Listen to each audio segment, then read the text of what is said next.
My sister conveniently forgot to invite me to her wedding, and my ex texted, "You deserve better anyway." Turns out he was the groom.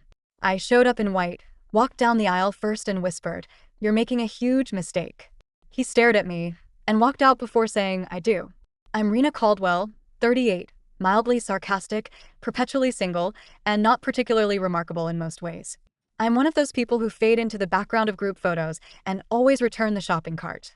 I live alone. Well, me and Mr. Pickles, a 14-pound tabby with a superiority complex, in a modest little townhouse on the edge of Asheville, North Carolina. I'm a senior editor at a regional lifestyle magazine. Not the glamorous kind. Think 10 places to see fall leaves in western North Carolina, or why you should clean your chimney before December. Glamorous adjacent, maybe. But I like it. It's quiet. Predictable. My family, however, is anything but. Now, you'd think I'd have seen it coming. That there were signs. Warnings. Red flags flapping in the wind. But looking back, all I see are moments that felt harmless at the time, until they were sharpened by hindsight and stabbed me square in the gut. Let me set the scene. It was a Wednesday morning, and I was at my desk in the magazine's office, half listening to a Zoom meeting about sponsored content packages when I glanced at my phone. A single message lit up my screen. "Tobin, you deserve better anyway." No punctuation. No context. Just 7 words that flipped my stomach inside out. Tobin. My ex. We dated for 3 years. Lived together for 2. Broke up about a year and a half ago. The split was muddy. No fireworks or betrayal, or so I thought. Just the slow, creeping decay. One day he stopped talking during dinner. Next, he stopped making plans. Then one day he said he needed time to think and never came back. Ghosted me after nearly 1,000 days together. I hadn't heard from him since. Not a peep. Not a "how are you" or a birthday text. Just that hollow silence people leave behind when they decide you're not worth the effort. And now this? Before I could even process it, my phone started vibrating again. Call after call. My dad. Aunt Jo. Even some cousins I hadn't seen since a 4th of July cookout in 2015. I ignored them all. I stared at Tobin's message like it was a math problem I couldn't solve. Then finally I called my dad back. He answered on the second ring. "Rena." His voice sounded tight. Anxious. The way he gets when he thinks I'm about to be upset but is still hoping I won't be. "Dad, what's going on?" A long pause. "You haven't heard?" "Heard what?" "Sweetheart. Maura's getting married. This Saturday." Silence. Deafening. All-consuming silence. "What?" I asked slowly, unsure I heard right. "She's getting married. At the Miller estate. On Saturday." "Since when?" "Couple months, I think. They've been planning it on the quiet. Just a small gathering. Immediate family. I'm immediate family." He sighed. "I thought she told you." "I just assumed." "To who is she getting married?" Another long pause. I could practically hear him wringing his hands on the other end of the line. "Dad," I said again louder. "Who?" To Tobin." I felt my stomach twist so violently I thought I might actually puke. The air left my lungs like someone had kicked me. "No," I whispered. "I know it's a shock," he said quickly. "Believe me, I didn't know either until Joe mentioned it this morning." I thought, well, I don't know what I thought. I thought maybe it was just gossip. Then I saw the invite. "You got an invite?" "Well, yes. But, look, I didn't know you didn't get one." "I assumed Maura had told you. She said you two were in touch." I laughed. It was a cold, sharp laugh that didn't sound like me. "In touch? We text on birthdays, Dad. That's about it." "Maybe it was a mistake," he said, but even he didn't believe it. I thanked him numbly, hung up, and just sat there, staring at the blank Word doc open on my screen. It wasn't a mistake. She knew exactly what she was doing. Maura and I used to be close. Not best friends, but we were sisters. I'm 4 years older. When we were kids, she followed me around like a shadow. She'd steal my sweaters, copy my laugh. When Mom died, everything changed. She pulled away, got more into herself. I chalked it up to grief at first. But after a while, I realized she liked being center stage, and she didn't like sharing the spotlight. She also had a talent for making me feel like a guest star in her life, always just outside the inner circle. But this? Marrying my ex? Secretly? Not inviting me? It was a declaration. I didn't cry. I didn't scream. I didn't throw things. Instead, I did something I hadn't done in years. I acted. I found the venue online. The Miller Estate, some old plantation-style house converted into an event space with ivy-covered walls and those gauzy white curtains that blow dramatically in all the marketing photos. I booked a room at a nearby hotel. Drove to Charlotte the next day. Bought a dress. Not just a dress. A white dress. I didn't do it to ruin her wedding. I didn't even know what I planned to do.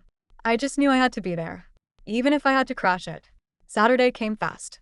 I woke up at 6 a.m. with a stomach full of nerves and bad coffee. I stood in front of the mirror for a full hour trying to decide whether I looked insane or just mildly unhinged. But I couldn't back out. Not now.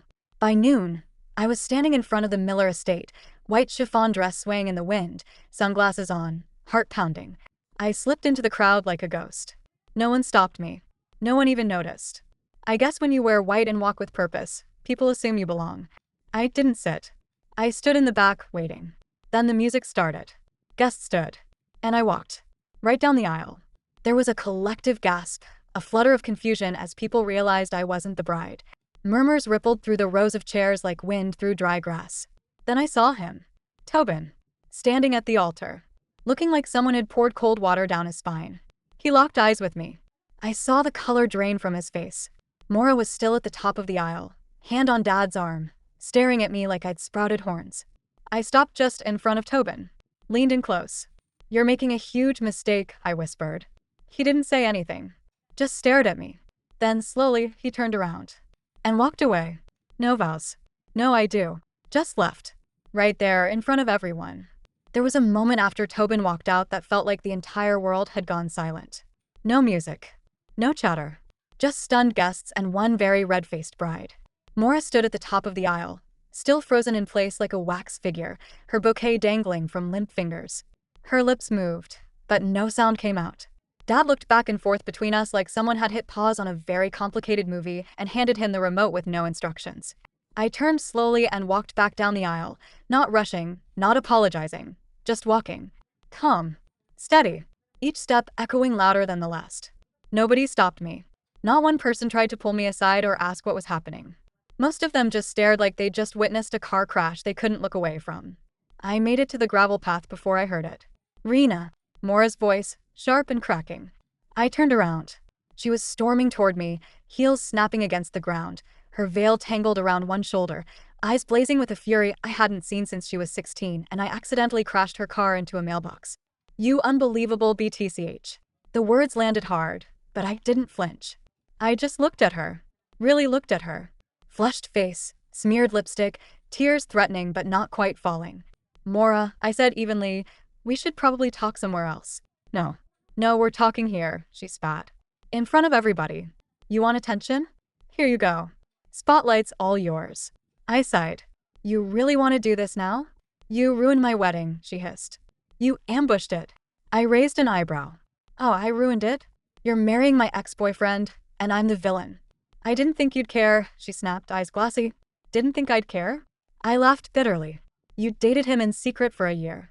Got engaged behind my back. Didn't even send me an invitation. You knew I'd care. That's why you hid it." Maura's hands balled into fists at her sides. "You and Tobin are over. We were together for 3 years. And it was going nowhere," she shot back. "He told me. You two were miserable. He told you." I blinked. "When exactly did these deep conversations start, Maura? Before or after we broke up?" She didn't answer. Her silence told me everything. A tight, nauseating feeling twisted in my stomach. "How long were you sleeping with him?" I asked. "That's none of your business." I stepped forward. "The hell it's not." He was still in our apartment when he started pulling away. Started acting distracted, like I was a stranger in our home. "Was that you? Were you the reason he couldn't look me in the eye?" She turned her face away, jaw clenched. Unreal. A small crowd had gathered at a distance. Curious guests pretending not to watch. "Congratulations," I said, my voice cold. "You didn't just steal my boyfriend. You stole my closure." "Don't be so dramatic. Don't be so cruel," I shot back. "You could have just told me. Either of you. It would have hurt, sure. But not like this." "I didn't owe you anything," she whispered. That one stung.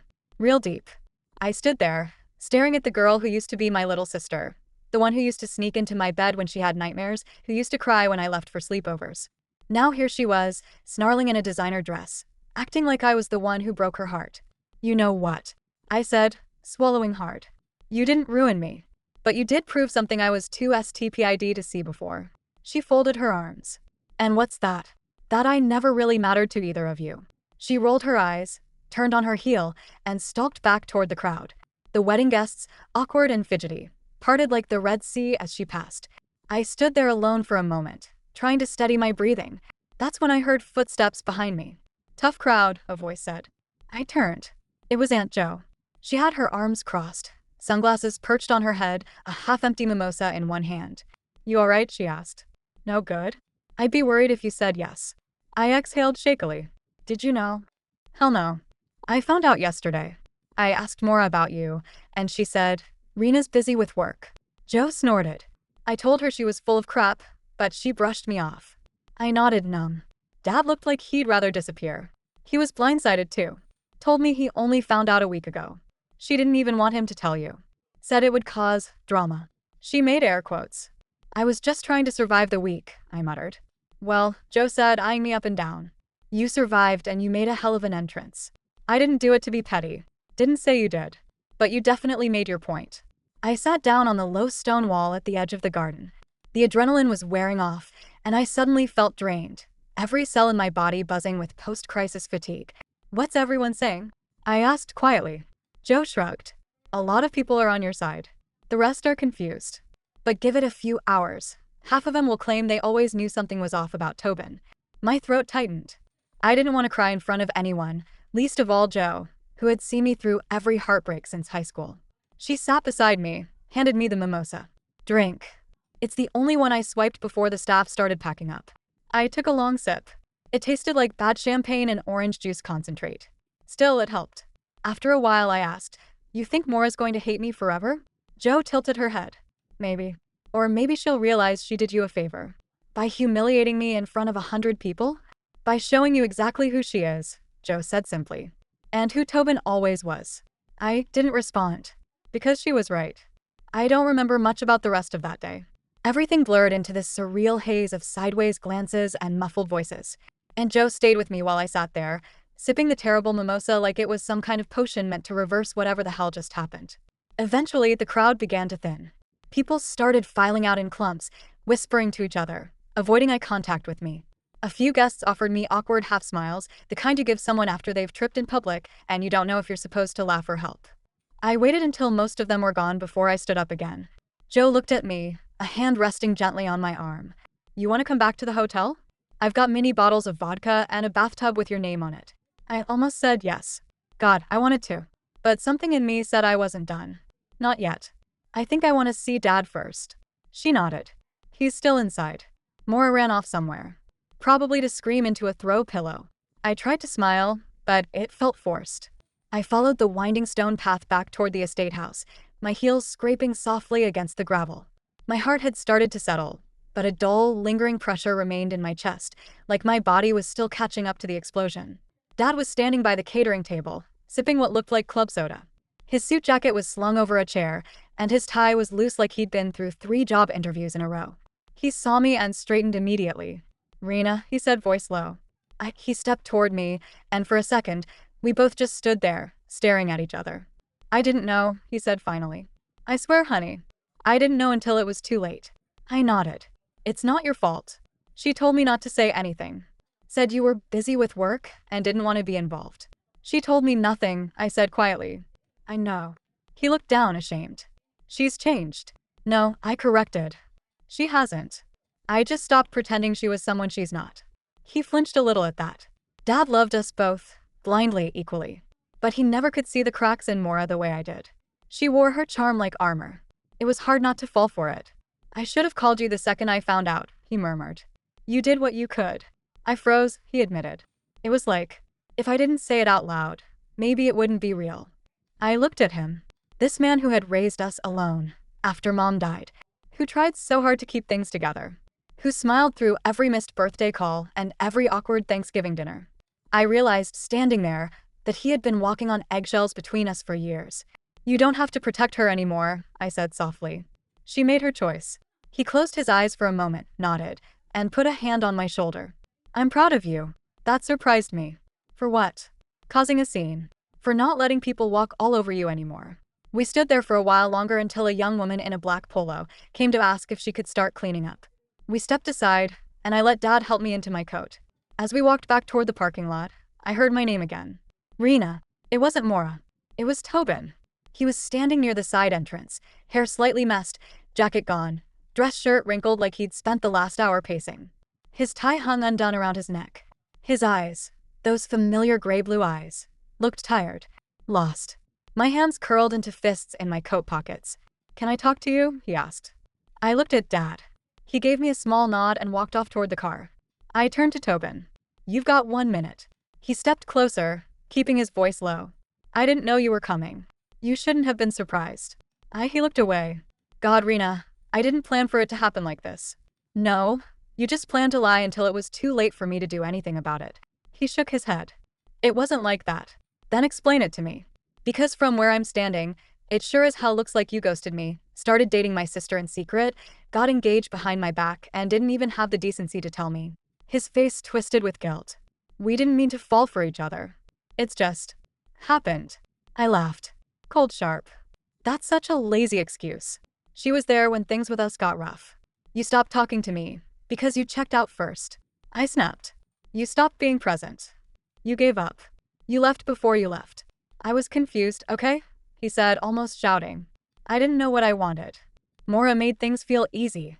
Of course she did. She always makes things about her. She made me feel needed. And I made you feel accountable. That's the difference, Tobin." He flinched. He knew it was true. I took a slow breath. "Do you love her?" He paused. That pause said everything. "I don't know," he said finally. I stared at him, heart hardening with every second. "Then why did you propose?" "I thought I did. I thought it would help me forget you." And there it was. The truth, ugly and raw and sad. I took a step back. "You didn't love her. You just didn't want to feel guilty for not loving me anymore." He looked like he wanted to say something. Anything, but I wasn't interested anymore. "You don't get to rewrite history," I said. "You hurt me. And you let her hurt me too. You don't get points for regretting it now." I turned to leave. "Rena, wait." I stopped barely. He swallowed hard. "Why did you come?" I hesitated, then said, "To remind you." "Of what?" "Who I am." And then I left. I didn't cry until I got back to my hotel room. And even then, it wasn't a dramatic sob or anything out of a movie. It was quiet. Just this steady, silent stream of tears while I sat on the edge of the bed, still wearing that white dress, mascara flaking, hair coming undone. I looked at myself in the mirror across the room and barely recognized what I saw. Not just because I looked wrecked, but because I felt like something in me had shifted. There's this moment when you realize the people who were supposed to love you most might never have had your best interest at heart. It's like the bottom falls out. You want to scream, but there's nowhere to direct it. You want to run, but there's nowhere left to go. You just sit in it, alone, staring at the mess. I got in the shower with my dress still on. Just stood there, letting the water soak through the fabric until it clung to my skin like regret. After maybe 20 minutes, I finally peeled it off and threw it in the corner like it had personally betrayed me. Then I wrapped myself in a towel and crawled under the covers. My phone buzzed on the nightstand with unread texts and missed calls. I ignored every one of them. Until Jo knocked. She didn't even wait for me to open the door. Just called out, "Rena, it's me," then slid in with a bag of fast food and a bottle of something brown and expensive looking. "You look like Rockwell," she said, settling onto the bed beside me. "Thanks. Here." She handed me a greasy paper bag. "Eat something. You haven't eaten all day." I opened it. Fries and a double cheeseburger. My old heartbreak combo. "You think she's gonna hate me forever?" I asked, picking at a fry. "She might," Jo said. "But that doesn't mean you were wrong. She's my sister. She's also a grown SS woman who made a cruel, selfish decision. You didn't crash a wedding. You walked into a lie." I looked at her. "You're really good at this, you know." She raised an eyebrow. "Being right, being human." She smirked. "Well, I've had plenty of practice being disappointed by people." We sat in silence for a bit, chewing and sipping. Then I finally asked the question I'd been avoiding. "What happens now?" She shrugged. "You go home. You get back to your life. You keep your head up. And when Maura comes crawling back, which she will, you get to decide if she deserves a second chance." "You think she will?" "She's not as bulletproof as she acts. Trust me, the performance can't hold forever. Especially now that Tobin's gone." I blinked. "You think it's really over?" Jo looked at me like I was slow. "Rena." He walked out of the wedding after you whispered 5 words in his ear. "She's probably throwing furniture at a wall right now." I didn't want to admit it, but there was a part of me, tiny hidden, still bracing for him to come knocking. Not because I wanted him back, but because I wanted him to suffer the way I did. I wanted him to understand what he cost me. What they both did. But do people like Tobin? They're good at escaping consequences. They slip through the cracks, apologizing just enough to seem sincere and disappearing before the guilt settles in. I finished the burger and leaned back against the headboard. You know, Joe said, cracking open the bottle and pouring us each a little, this is gonna be a great story one day. It already sounds fake, I muttered. That's what makes it good. I sipped. It burned in a satisfying way. The next morning, I packed up and checked out early. I didn't want to bump into anyone, especially not Maura. My stomach still turned at the thought of seeing her again, not just because of what she did, but because I didn't know what I'd say. I didn't know if there were words big enough to hold all that betrayal. I drove back to Asheville in silence. No music, no podcasts. Just the hum of the highway and the occasional outburst from Mr. Pickles in his crate.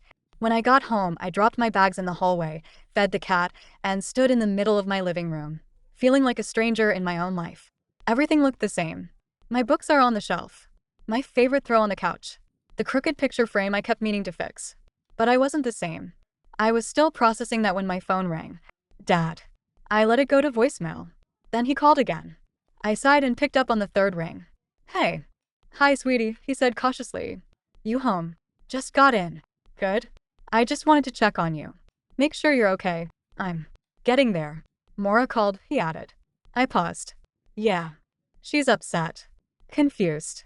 Lashing out mostly. Of course she is. She said you humiliated her. I laughed bitterly. She humiliated me first. She just did it behind my back. I know. I told her that. Is she listening? Not yet. But I think she will. There was a pause. I told her, he continued, that if she wanted to repair this family, she'd have to stop pretending she didn't do anything wrong. I felt tears prick my eyes again. Thanks, Dad. I'm sorry I didn't do more. I should have called sooner. Should have asked questions. You don't have to apologize. This one's not on you. Another pause. I love you, Rena. I know. I love you too. We hung up, and I stood there for a while, letting the silence settle. Later that evening, there was a knock at my door. I almost didn't answer it, but curiosity got the better of me. I opened the door and froze. It was Maura. No makeup. Puffy eyes. Hoodie pulled over her head. Hands shoved in her coat pockets like a kid waiting for a punishment. She didn't say anything right away. Just looked at me. Then, voice small and shaking, she said, I don't even know where to start. I stepped back, letting her in without a word. I wasn't ready to forgive, but I was ready to listen. Maura stepped inside like the walls might collapse if she made the wrong move. She hovered just past the threshold, hands twitching like she didn't know what to do with them. I crossed my arms, still standing. She looked around, maybe expecting some dramatic movie moment, some tearful sister hug. Not happening. I know you hate me, she started. I raised an eyebrow. That's what you opened with? She flinched. I'm sorry. I didn't come here to fight. I couldn't not say something. After everything. I said nothing. Just let her squirm in the silence she'd earned. She kept talking. I messed up. I know that.